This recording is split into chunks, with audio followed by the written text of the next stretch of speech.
Welcome to the DD1324 online lectures. In this lesson, we'll cover Makefiles.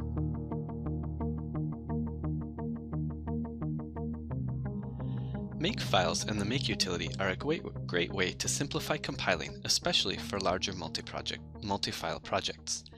Makefiles are text files with a prescribed syntax that builds software from source files. They use the Make utility to automate compilation and linking.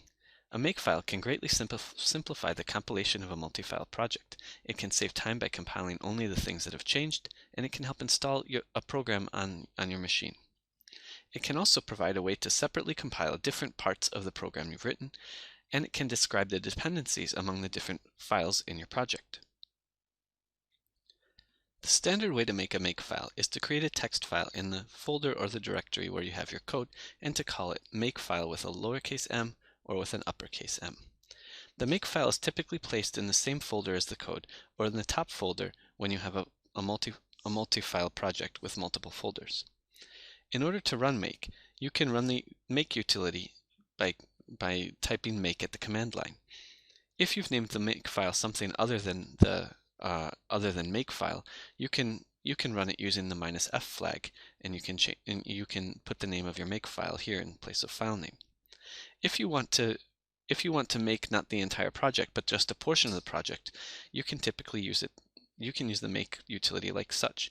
You can say make and then the target name. So for example, if you want to make the arith.o object from our calculator example, you can type make arith.o.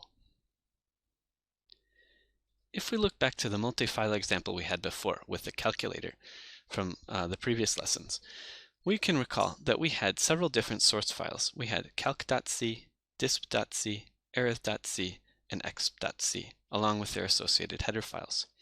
If we wanted to create the executable from all these source files, it could take quite a long time, especially if you have a larger multi-file project. The compilation time can be quite significant. So to create this executable starting from all the source files can take quite a long time. In order to speed things up, one thing you can do is, as you complete each file, you can calculate, or you can compile its object file and leave it in the folder. And that way you have object files ready to be linked in the last stage of the compilation. So if you use this approach and you need to make a change to arith.c, then when you compile, you can just compile arith.c into arith.o and then call the linker to link all of the object files together to form the executable. This can significantly reduce the compilation time for large multi-file projects. So if we wanted to do this for our calculator example, the amount of typing we would have to do at the console is quite significant. First, we would have to remove all of the old object files and the old executable. Then we would have to call the compiler to make the calc.o object file, then the disp.o, then arith.o, then exp.o, and finally we'd have to call the linker to create the executable. If we use a Makefile, it can do all these steps intelligently for us with one simple command, make clean all. So next we'll go and see exactly how this is done. There are two types of basic syntax you need to know to work with Makefiles. The first one is the syntax for rules. Rules take the following format. First, you define a target and then the dependencies. And then on the next line, you have a tab and then a system command to make the target. So for example, if we wanted to tell the Makefile how to make our calculator program, we would say the target is calc, and the dependencies are calc.o, disp.o, arith.o, and exp.o, our object files. And on the next line, we would give it the compiler command it needed to build the target calc, gcc with the target flags and all of the files that we need, -o calc. The next basic type of syntax we need is variable syntax. With a variable syntax, this allows us to define some kind of symbol, which is usually done in all caps, and then after that you can put equals and then the text that you want it to replace with. And you can dereference this with the dollar and then the parentheses and then the symbol. So for example, if we wanted to make a variable for our compiler, we could say that cc is equal to gcc, and then we can have the same definitions as before for the rule, but now instead of writing GCC here, we can put $ and then CC, and it will replace that with the GCC. So with those rules in mind, let's take a quick look at what the basic structure of a makefile looks like. At the beginning here, we can see what a comment in a makefile looks like. It's preceded with a hash symbol, and then the rest of the line can contain the comment. Here are a bunch of variables we've defined. These are macro definitions that allow us to replace certain pieces of certain commands that we'd like to run later in the makefile with variables. So every time you see CC here, this will get replaced with GCC. Or if you see the C flags, it gets replaced with -G, -W all. Or the source, so this gives you a list of the source files. So here you can see the source files that are in this line of code here. And you can also see it when it defines the object files. So here we're defining all the object files as the source files where we replace .c's with .o's. Here we have a target variable which is telling us what the name of the program will be. Next we have the major targets. So the major target is the first thing that you list in the makefile as one of the rules, and this is typically called all.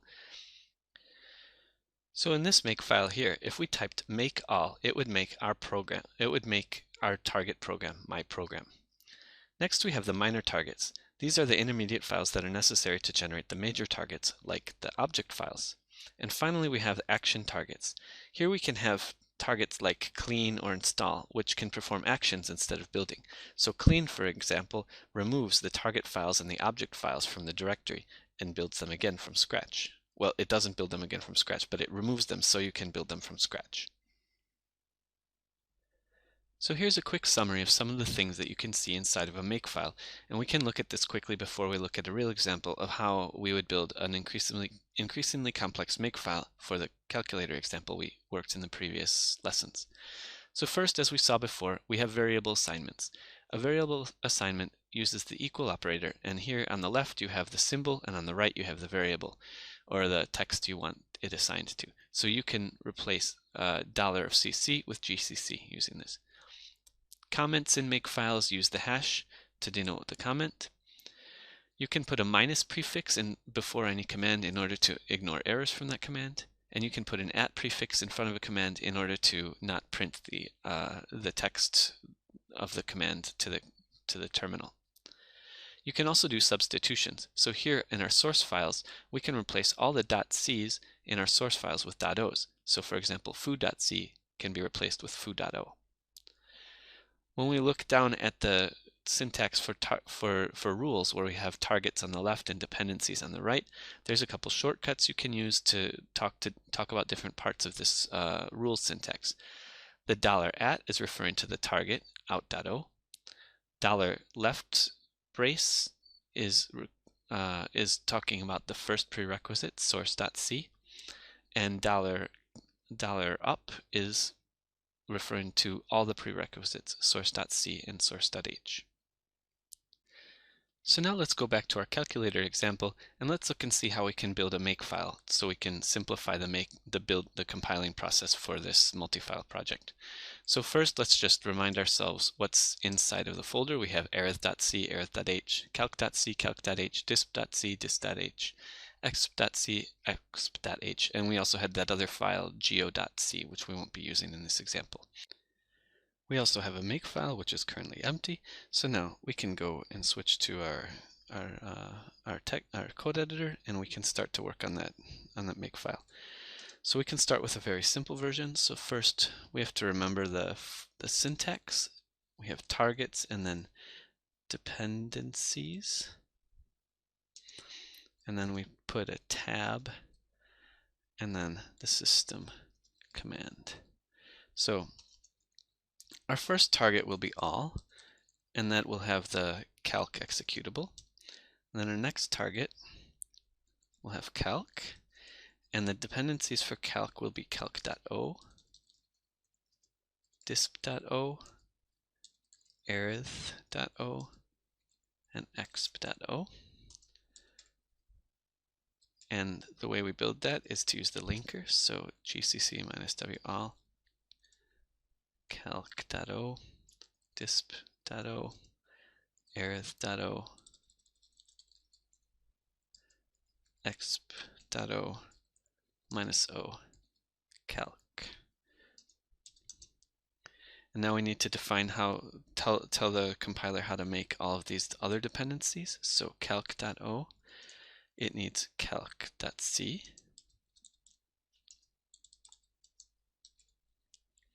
And to make that, we say gcc minus w all minus c calc.c. And to make disp.o, we need disp.c. And there we say gcc minus w all minus c disp.c. And to make arithmetic.o, we need arith.c.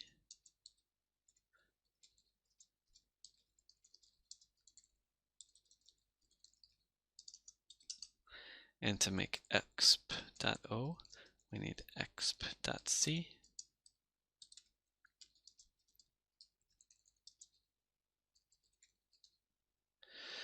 And now we can also add clean, and this will allow us to remove some of the files quickly. So now we have a very basic Makefile. We can go back to the terminal and we can try make all. And now you can see it compiled everything, and you can see each of the lines in the compilation. And now we can type ls, and you can see we have all the .o files, and we can say /calc 5 plus 5, oops, 5 plus 5. And we can also type make clean. And now you can see we got rid of all the object files and the executable. We can also say, if we say make clean all, so well, first you have to start by saying make all, so you make them all. So now we have all the executables again, and we can say make clean all, and now it will first delete them and then it will create them again. So now we can go back to our editor and we can try and use some variables to make this a little bit more general. So we can put the variables at the top. And first we can say cc is equal to gcc, and then c flags is equal to minus c minus all warnings.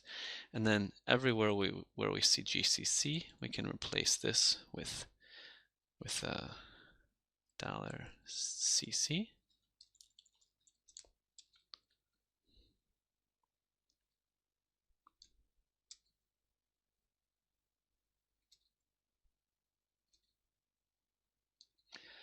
And similarly, we can replace the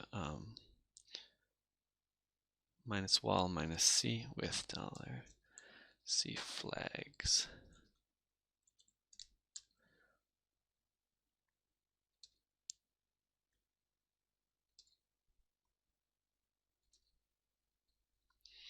So now if we go back to the terminal, we can type make clean all again, and you can see it works just the same. So the problem that we have with this Makefile is currently it's very much tied to this specific project. So we had to type in calc.o, calc.c, disp.o. It's not very general. So let's see if we can make it a bit more general. So the first thing we can do is we can add some more flags. We can add LD flags. So this can be for linking libraries at the end, and then we can also create a rule for or we can make a variable where we just list our sources at the top. So calc.c, disp.c, arith.c, and exp.c. And now we can make a new variable objects, and we can get a list of the .o files from this simply by doing this, sources, and then we say .c is equal to .o. And now we can also create another variable that says what our target will be, and it'll be calc. Okay, so now we can replace this all here by saying you should first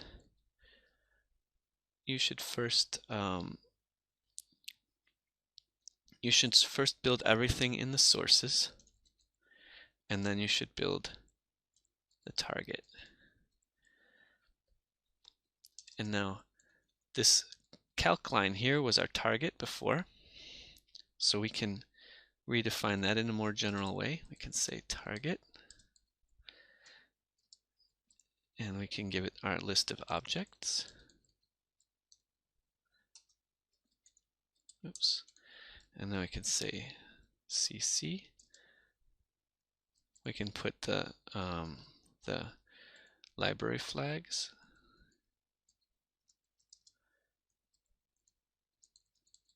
Objects minus O, and this says the target.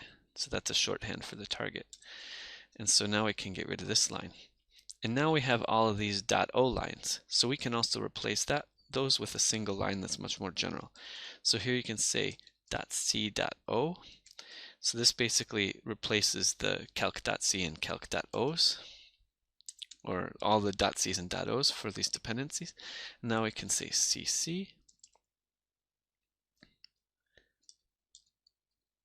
and then c flags, and then the dependency minus O, and then the target. So that would have been like saying minus O calc.o here, which would have been equivalent to what we had written. So now we can delete all of these lines. And finally, we can clean this one up a bit. So we can, instead of writing calc there, we can put $target.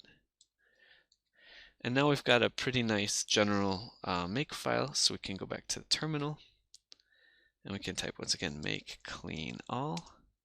And you can see we made the program once again, calc 3 plus 5, and you can see it works. And so you can also see make clean. So we removed the executables in the object files, make all, and we can also do something like this, remove calc.o, remove calc.o, and then we can do make all, and you can see it only makes calc.o and then it calls the linker, so it saves us some time. This concludes our online lecture covering Makefiles. Thank you for watching.